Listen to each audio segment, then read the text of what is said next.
What was the best moment you've seen where the real world hit a spoiled rich kid? Saw a college guy with a ridiculously expensive car. Can't remember the model. Rear-end this woman who drove an absolute beater. Her car was definitely totaled and his wasn't looking that hot either.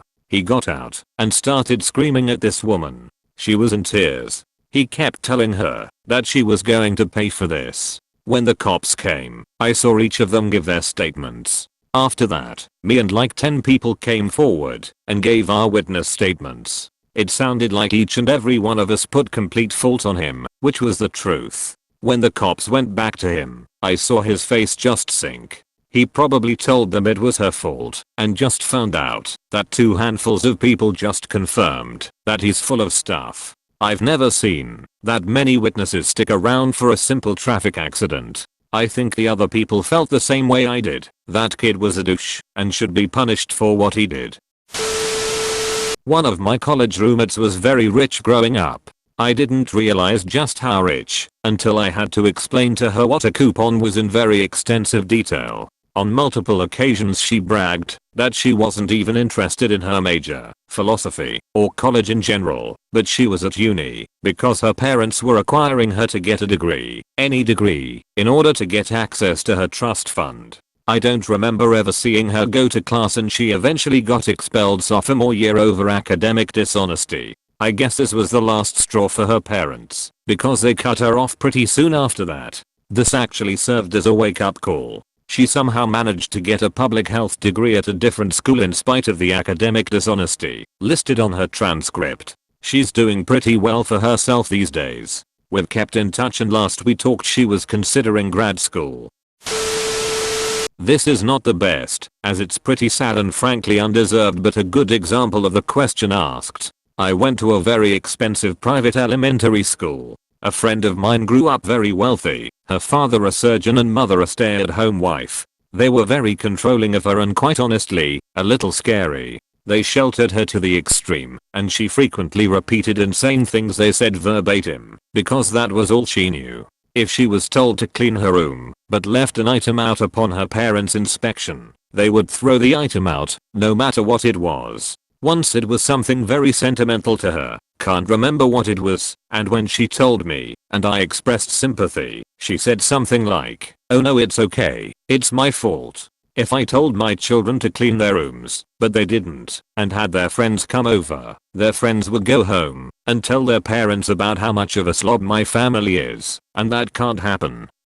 This was her concern at 10 years old. When it came time for college, they sent her to an expensive hard to get into school and told her that her sole purpose there was to find a husband, specifically a doctor or an engineer, to keep her as a stay-at-home wife. She flat out told me this was her only purpose, which broke my heart, because she is a smart person who was able to get into said school to begin with and her parents should have been encouraging different goals for her. Well, she found a boyfriend, but at the end of her 4 years of undergrad, he turned out to be a cheating narcissistic douchebag. The narcissistic douchebag part was obvious to me from the get-go, but she had no idea what a healthy relationship looked like. However, the cheating was obvious enough to be a deal breaker.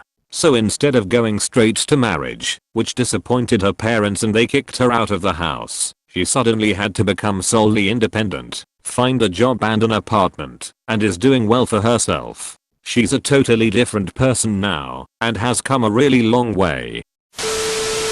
Somewhat distant relative spent all of his university years and 20s partying hard with the 100-120k allowance his rich company owning father gave him each year. He'd travel the world each year going to Bali, Thailand, Europe, every year Oktoberfest, just rampaging. At 32 or so he decided to settle an upscale ski resort area of the US and open a business with his hot gold digger fiancée. When he went to transfer his money to his US bank account he noticed it only came to a few $1,000s. He angrily asked the bank worker why she hadn't transferred the entire amount only to be told that that was the entire amount. His father had cut him off without saying anything, and he just hadn't noticed. Absolute flatline. This is nowhere near as dark as most of these, but one of my acquaintances in college was dating a woman from a relatively privileged background. For reference, almost 90% of the people at this college, including myself, were from similar backgrounds, but most of us had some kind of idea as to what the real world was like. Most of us were in the range of parents have a house and an off-grid hunting camp, been to Disney World at least once, had a Nintendo when it first came out, parents chipped in our first Beta Corolla rich, and some people were really out there. This girl had no idea how to use most common household appliances, because in her home, she had maids and servants for that. She clogged all the common room laundry machines with feather boas on a regular basis. She had no idea how to cook pretty much anything. It was all fun and games, until she figured a dryer and a microwave were basically the same appliance, microwaved all her clothes, and burned the entire dorm down. Nobody was hurt, but it was a major what the frick moment and many people had to find temporary housing. Freshman year of college, the guy across the hall from me is a spoiled rich kid from a big southern city. Old money clearly coming out his butt. A couple weeks into the second semester he and a buddy found a checkbook on the sidewalk. Stupid frickers decided to write themselves a check and cash it in the bank that the account is in. The teller immediately called the cops and they both got arrested. We talked the night he got arrested, and he laughed and said his dad would take care of it and everything would be fine. That weekend we met his dad as they moved everything out of the dorms, since his dumb butt got expelled. Guess daddy didn't take care of it. In a country with high alcohol taxation, rich kids enter pub, like 10 to 12 of them, throw card at bartender, demanding shots. What would y'all like? Whatever lol. Dad is paying LMAO. Bartender pours double JW. Blues for all the brats and some randoms that they treated. Brat with card, had tears in his eyes when the tab came in. Dad's going to kill me. I did enjoy the free whiskey though. I knew one who apparently couldn't fathom how people live on a budget. We used to hang out a lot at her insistence, but she liked to eat at expensive places, whereas I'd have no issue having my meals somewhere cheaper. However, she kept pouting and insisting I stay. I said I couldn't, unless she wanted to spot me. She didn't. I then walked her through the math, and showed her that the cost of my meals with her, every day, totaled my entire wage for the month. She didn't stop pouting. But from then on I could eat by myself in peace. Reminds me of the time I went to America with a bunch of high school friends. One didn't have a job. Everything was paid for by his wealthy mother. Had no concept of the value of money.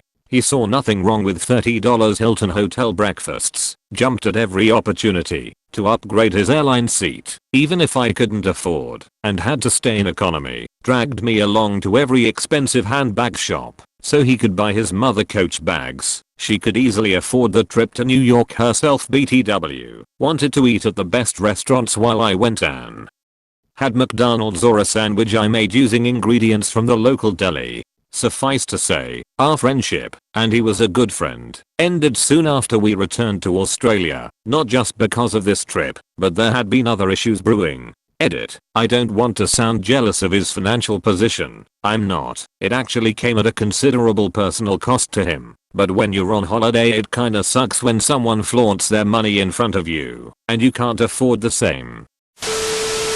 Used to be a counselor at a pretty nice summer camp and a lot of the kids that went there came from families that were rich enough to own a lake house on a very nice lake. Average price would be $2-3 million for a second home. Most of the rich kids were pretty nice honestly, but I remember one kid who was the son of some retired NBA player who tried to use his status as a way of winning at Blob Wars. For people who don't know, a blob is basically a giant bag of air that sits in the water and you can jump on one end and send someone flying off the other. Blob Wars was where you would climb onto the blob and try to knock other people in. So the kid was popular and he would form an alliance with other kids, so they'd end up getting knocked off before him. I watched for a while and then hopped on, got the usual hey, let's form an alliance thing from him and said nope. He went on to say his dad was rich and paid a lot to send him there, so I got to tell him being thrown off the blob in Blob Wars was part of the camp experience. He ended up being pretty relaxed after a couple days and having fun. Was an enjoyable gig. No joke here. Back in high school, 90s, this kid got a brand new Chevy Camaro. I had an old ass 80s Pontiac Phoenix that had the straight 6. It was by far not a racing car, but this tool was just looking to brag at what he got compared to the busted cars we got. About 2 days later, while we were waiting at a stoplight, this idiot tries to race us as I'm in my car, and I pull up with my friends. He starts by revving it really loud and tries to do a burnout. Mind you, the light was red and the roads were not wet. So he managed to get a tiny burnout going, some smoke and whatnot. When his tires did catch traction, he went barreling into the intersection and smashed the car of the wife of one of the very few cops in my small city. Needless to say, that didn't work out for him very well.